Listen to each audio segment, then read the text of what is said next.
They say life can shift in an instant. For Ethan Caldwell, that instant came on an ordinary New York afternoon, though at first it seemed like nothing more than a scratch on an expensive car. But sometimes a scratch is more than a blemish on metal. It's a doorway. Now, Ethan wasn't your average guy. He lived in a glass penthouse overlooking the city. His name floated through financial magazines, whispered in boardrooms.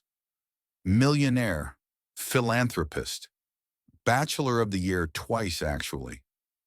On paper, he had everything society tells us to chase wealth, fame, luxury. But here's the thing.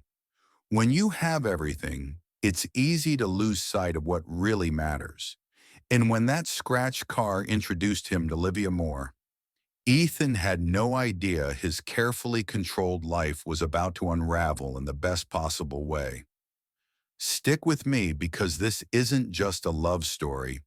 It's a story about rediscovering your values, challenging your circles, and finding joy where you least expect it.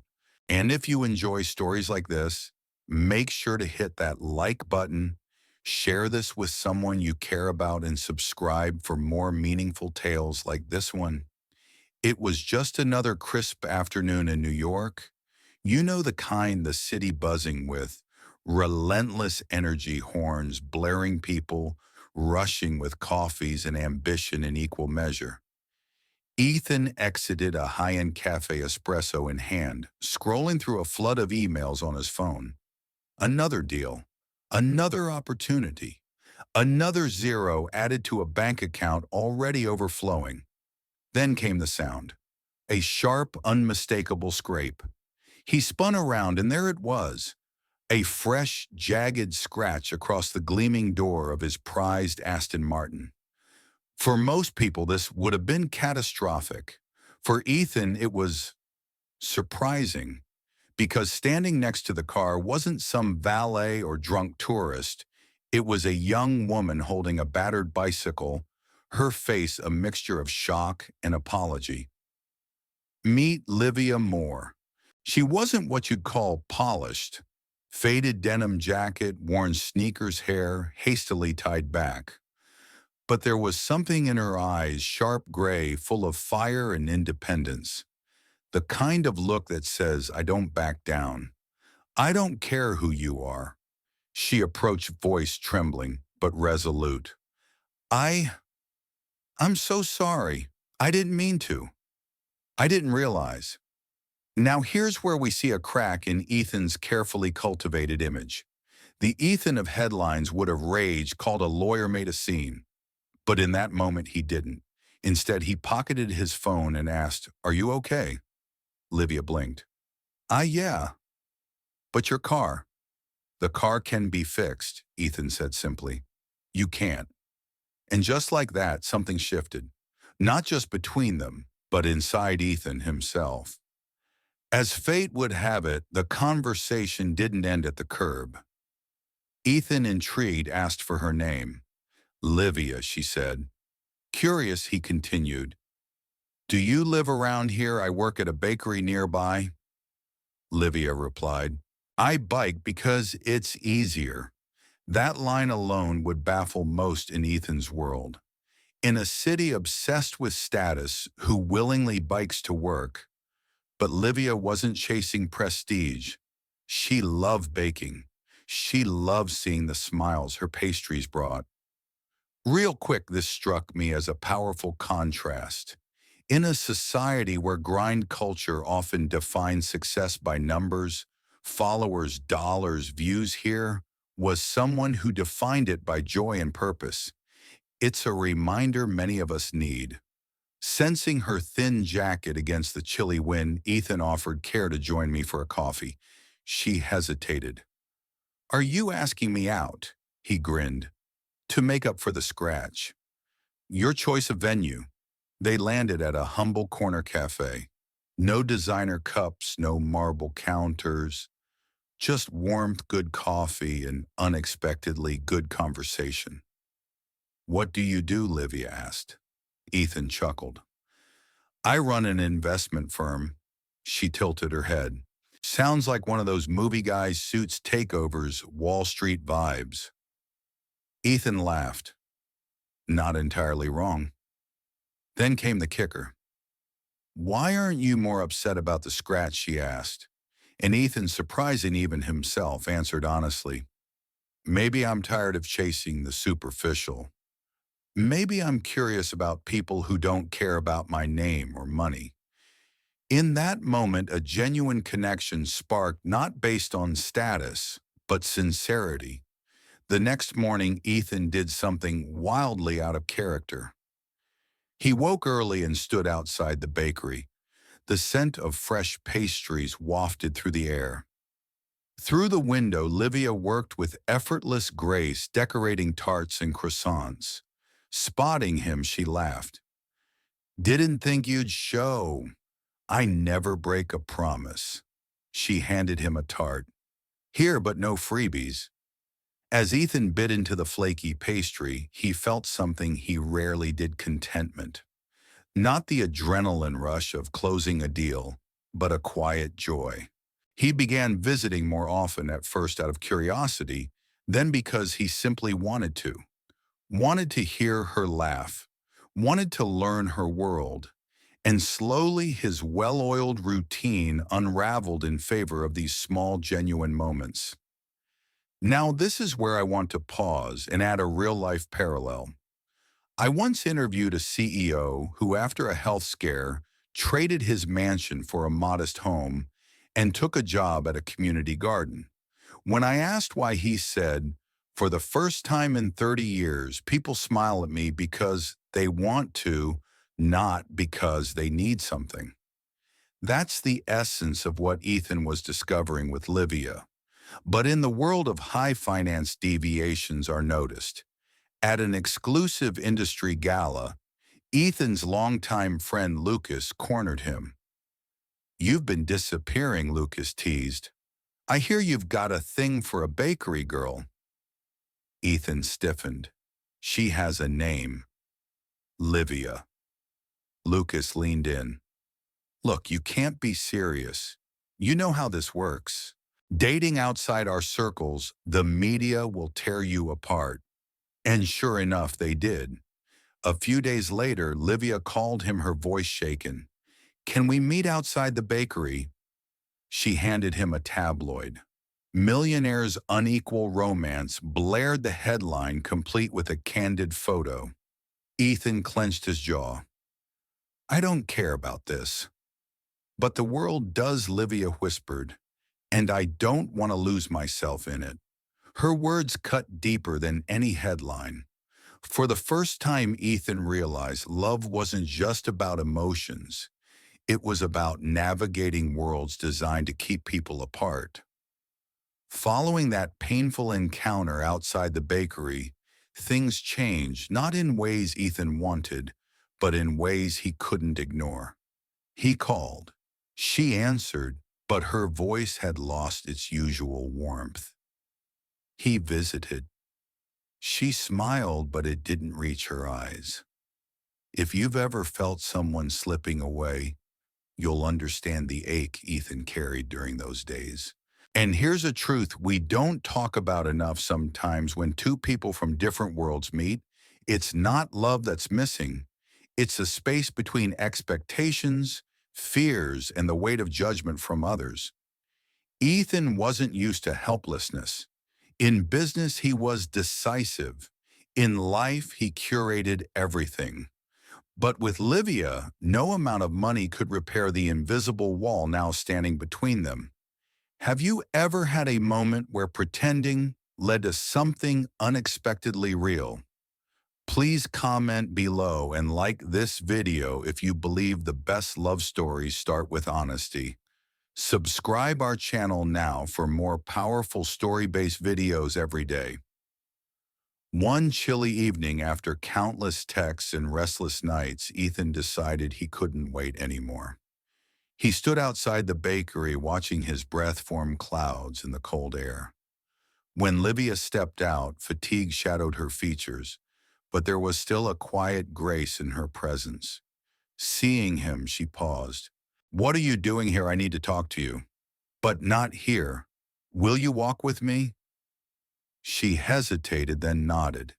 They wandered the quiet streets, passing puddles that shimmered with reflections of neon lights. For a while, neither spoke. Sometimes silence says more than words. Finally, Livia whispered, I've been thinking about us. I don't know if I can do this anymore. Ethan's chest tightened. Because of what people say. She stopped walking, turning to face him. Not just that. I like my life, my work, my independence. But being with you, it makes everything complicated. I don't want to be seen as someone climbing the social ladder. Let me pause here and say this is a reality many face when dating across social classes or cultures. A friend of mine once told me, it's exhausting to constantly prove you're not in it for the wrong reasons. Livia was carrying that weight now. Ethan nodded slowly. I understand, but please give me a chance to prove this is real. She looked at him, eyes swirling with doubt and longing. If you truly want to be with me, you have to accept me as I am. I'm not part of your world. I won't change to fit it. Ethan took her hand gently. I don't want you to change. I want to learn how to live with you genuinely, without letting status define us. For a long moment, she searched his face. Then finally, she gave a small nod, squeezing his hand. It wasn't a full promise, but it was hope. Of course, love in theory is one thing. Love under scrutiny is another.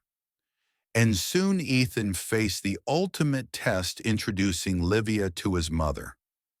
Now, Eleanor Caldwell was a woman who didn't just command rooms, she owned them. A patron of the arts, a board member of countless charities, and a fixture of New York's elite. If walls could talk, the Caldwell mansion would echo with whispers of deals, power plays, and social chess games. Livia arrived at the dinner in a simple yet elegant dress, nerves hidden beneath a poised smile. But the air was thick with tension. Eleanor eyed her with polite frostiness. So this is the baker my son keeps talking about, she said, voice light but laced with coldness. Livia met her gaze calmly. Yes, ma'am. It's a pleasure to meet you. Eleanor sipped her wine. Are you sure? Because I'm not convinced you belong in this world. Now let's pause. This moment resonates because it reflects a deeper societal bias. How often do we define belonging by wealth, pedigree, or profession? In this room, Livia's worth was being measured against a metric she never signed up for. But she didn't flinch. With quiet strength, she replied, Good thing I didn't come here to fit into your world. I came here for Ethan. Across the table, Ethan's heart swelled with pride. He squeezed her hand under the table and spoke clearly. Mom, I love her, and I don't care what anyone thinks. Eleanor held her gaze for a beat too long, then gave a faint smile, her silence saying more than words. She hadn't accepted Livia, not truly, but for now the battle was paused. In the weeks that followed, Ethan made deliberate changes. The lavish parties, once a fixture of his calendar, became rare appearances. Instead, he found joy in simpler routines, early mornings at the bakery, late-night walks through the city with Livia, quiet dinners where status was irrelevant. One afternoon, as they sat outside the bakery watching customers filter in and out, Ethan turned to her with a mischievous grin. What if I opened a bakery with you one day? Livia laughed. You baking? You'd probably burn the whole kitchen down. Ethan chuckled. I could learn. But beneath the banter, his eyes held sincerity. Do you really want this kind of life? She asked softly. He took her hand, gaze unwavering. If it's with you, then yes. Any life. I want to pause here and highlight something powerful. In a study published in the Journal of Positive Psychology, researchers found that couples with differing backgrounds, when anchored by mutual respect and a willingness to adapt, often report higher levels of relational satisfaction than those from similar backgrounds. Why? Because they choose each other daily against the odds. Ethan and Livia were now walking that very path, choosing not ease, but authenticity. Of course, their journey wasn't without challenges. Gossip lingered. Media tried to spin narratives. Some friends drifted away. But what remained and what grew stronger was the bond between them. Not built on wealth or appearances, but on shared values and resilience. Over time, even Eleanor's stance began to soften. Subtle gestures, a call to invite Livia to charity events, a reserved seat at family dinners, spoke louder than words. And for Ethan, the transformation was profound. He discovered a life beyond balance sheets and gala invites. A life where joy came from a perfectly baked tart or an evening spent under string lights at a humble cafe. As seasons shifted from crisp autumn to snowy winter, so too did Ethan and Livia's relationship evolve. Their love wasn't the whirlwind romance of tabloids. It wasn't lavish trips or diamond-studded gestures. It was mornings spent baking side by side, afternoons exploring hidden corners of the city, and evenings curled up on the couch with flowers still dusting their clothes.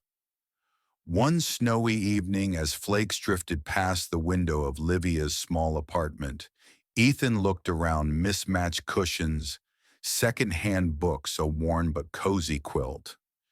"This place feels more like home than my penthouse ever did," he admitted. Livia smiled. "That's because here you're not Ethan Caldwell, the financier. You're just Ethan." And therein lay a profound truth. In a world obsessed with identity through status, finding someone who sees you, truly sees you, beneath the titles is rare. It's priceless. A mentor of mine once said, "Success is having someone who loves the parts of you no one applauds." For Ethan, Livia had become that person, but the outside world rarely stays quiet. One morning, a journalist cornered Ethan outside his office. "Mr. Caldwell, any comment on your relationship with Livia Moore? Sources say she's influencing your professional decisions." The headline the next day was, "Brutal Millionaire's Business Slips Under Love's Spell." Ethan was livid, but when he stormed into the bakery to warn Livia, she met him with calm resolve. "I knew this might happen," she said softly, "but I'm not ashamed." "Are you?" "No, never." She smiled. "Then we face it together." This moment mirrored countless real-world relationships where public scrutiny tests private bonds. Celebrities, CEOs, even local figures, many face the challenge of staying grounded amid swirling narratives. The key: unshakable trust and mutual support.